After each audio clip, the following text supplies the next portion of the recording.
The people who live in Concordia are enjoying a fine October afternoon in 1909. The neighborhood is bustling with the energy of people newly arrived in the country. They bring high hopes for a fresh start, free from the troubles of other places. Here is Ludwika Rasiborowicz, just a few weeks off the boat from Poland, running an errand for her mother. She is thinking of changing her name to Lydia to have an easier time fitting in. Around the corner we see some of the many children of Concordia. Some are just learning English much more easily than their parents. Cornelius Vandersloot has outgrown his pants and will need a new pair before winter. Outside the Chapdelaine et Filles Café and Grocery, Pierre Corriveau is bringing a bouquet to his chérie, Marguerite Chapdelaine. Her father, Antoine, has owned the café since she was a little girl. When Marguerite showed an interest in the business, they became partners, so she is the fille, or daughter, in the name. Her mother did the baking for years, and after she passed last year, Marguerite took over. Eduardo Polcari pushes his popcorn cart that fills the autumn air with an irresistible aroma. Ed is on his own, so he can live off his popcorn and lemonade sales. In the winter, he gets work delivering wood, which many people still use to heat and cook. Fumiko and Kiyoshi Takahashi from Japan walk past the duck pond. Their son Mizuki, who will inevitably be called Mickey, runs on ahead, eager to see what's around the corner. It's Mary Donahue airing her charges. Mary is Irish and works for the Anderson family.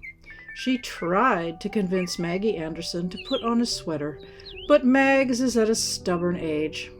Baby Annie, born near the start of the century, will see the world change in amazing ways throughout her lifetime.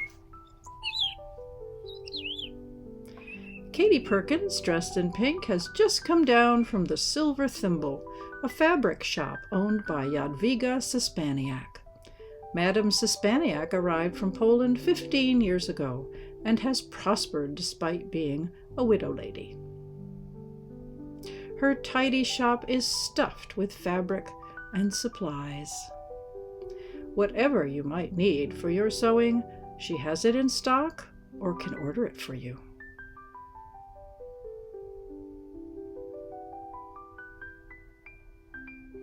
Her assistant is Belinda Sawyer, eager to earn her own money, both to help her family and to save up for her own dreams. The attic holds boxes, trunks, and items not currently in use. Across the way is a 3-story building. Beyond, you can see the surrounding wooded area, where deer still roam. It's home to Bountiful Books and the Concordia Millinery. Hats are virtually required when going out in public, and they are made even more beautiful with feathers, ribbons, lace, and silken flowers that never fade.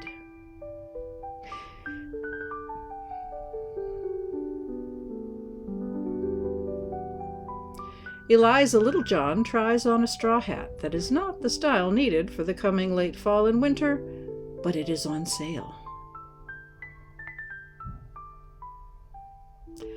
On the 3rd floor is a treasure trove of books on all subjects. Bountiful Books is run by the Sandersons. Michael Sanderson is off visiting a publisher, but his wife, Rebecca, is ready to find whatever a customer might want in the way of reading material. The world is not yet full of screens, and books are widely read, magic carpet rides to the wonders of the world and the mysteries of the heart. If we head back around the corner, we come to the cafe. Behind the counter is Marguerite Chapdelaine, the fille in Chapdelaine et Filles, or Chapdelaine and Daughter. Antoine is proud of her, for she can add up the bills in a twinkling, all in her head. Little does she know that Pierre is about to come through the door with his bouquet. Marguerite waits on André Gastineau, buying treats for his family. It's not too soon to show off the gingerbread houses the shop will offer for the holidays. André's daughter Celestine loves cats. The cafe cat Fifi purrs as she gets a pat. Sarah Miller is having a cup of tea and an apple galette. She is a long-time resident who lives at home with her parents. Her sisters have married and moved away, but Sarah is content to help out at the house and steal away now and then to read. Monsieur Maurice Dubois sips his café au lait as he keeps up with the news. He brought his family to Concordia years ago from Canada, and they work in the nearby woolen mill. He no longer works and spends a lot of time in the cafe. He is reading about the brisk sales of the Ford Motor Company's Model T, which first rolled off the production line on October 1st, 1908. Maurice may also be marveling that Sears has begun to sell kit houses through its mail-order catalog for $650. Upstairs, Barthélemy Chapdelaine, Marguerite's grandfather, is arranging for weekly deliveries of bread for the Toussaint family, who just moved to Concordia from New Orleans. Vincent is introducing Père Chapdelaine to his wife Rosalie, who holds the baby, Marcus. Boy babies still wear long dresses to make it easier to tend them. Daughter Suzette is eyeing the cakes, and another cafe cat, you can never have too many, hopes for a head rub. This one is named Cornelius. Ruth and Jacob Krakowski recently immigrated from Ukraine. They look in the cafe window and will probably pop in for a hot drink and some friendly conversation. They have lived through some terrible times and hope to find a place of peace. A little prosperity would be nice, too. Next door to the cafe live the Morgans, a large family with a large house. Ella Morgan is having 3 friends over for luncheon, and they have dressed up to honor her. First up the steps is Martha Weiss. Next comes Dolores Douglas, and the third guest is Victoria Highsmith, who is expecting a baby. The kitchen garden is nearly done for the season, but the neighborhood rabbits enjoy the leftovers. On the other side of the wall, a mother cat has decided to move her kittens one at a time. Here comes Ella to greet Martha, Dolores, they call her Dolly, and Victoria, or Vicky. They will enjoy roast chicken with gravy, potatoes, squash, and a loaf of bread.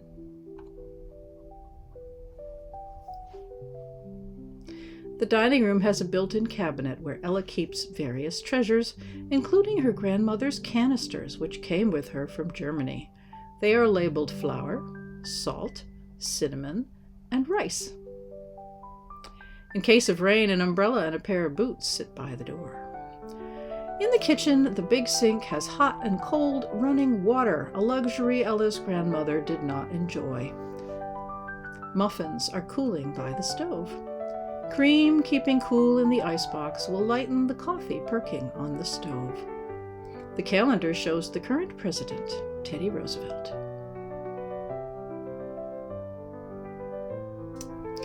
Baking happens every day to keep the family well fed.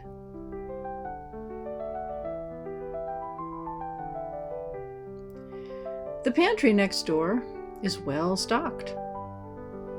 Many brands from over 100 years ago are still popular today.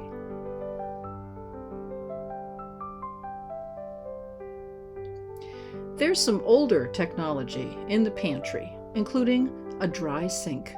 It is dry because it has no drain. Water pumped in from a well outside is emptied into a slops bucket in the cabinet below and tossed outside or down the kitchen drain. Many older houses are moving slowly into the modern age. Outside on the sidewalk, some walls are invisible in Concordia, a young neighbor, Miles Kittredge, is about to toss a ball to his dog, Raffles. A nearby pool is the scene of some drama as a cat sneaks up on a duck, but a goose sounds the alarm.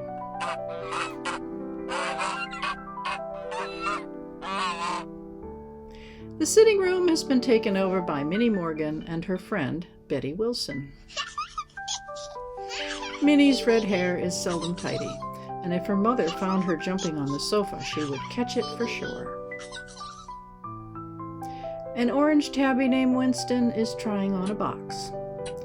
Cleopatra, the family's Siamese, luxuriates in Betty's lap. A grandfather clock ticks away in the corner and chimes the hours.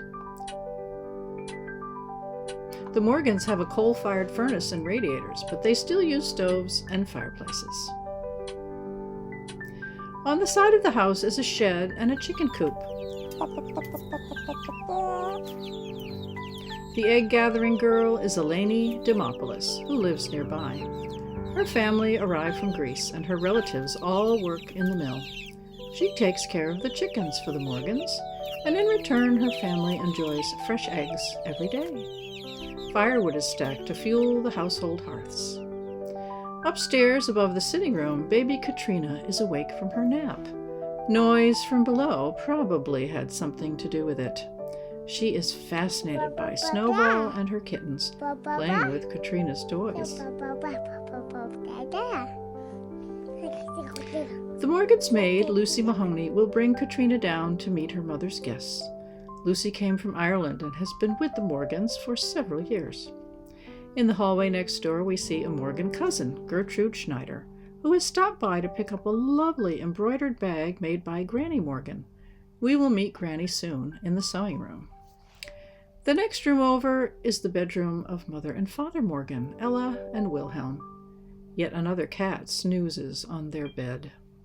This one is a gray tabby by the name of Doolittle. Ella has a good supply of perfumes, powders, and potions, along with many hats and bags.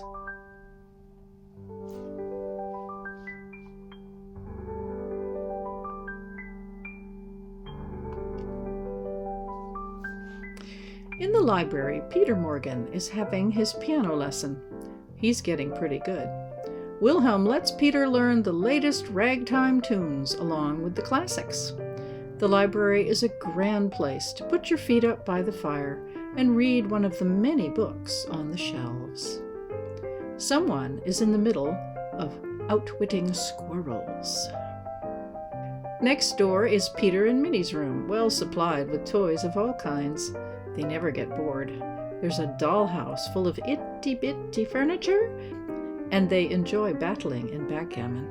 Their goldfish Flivver watches but does not choose sides.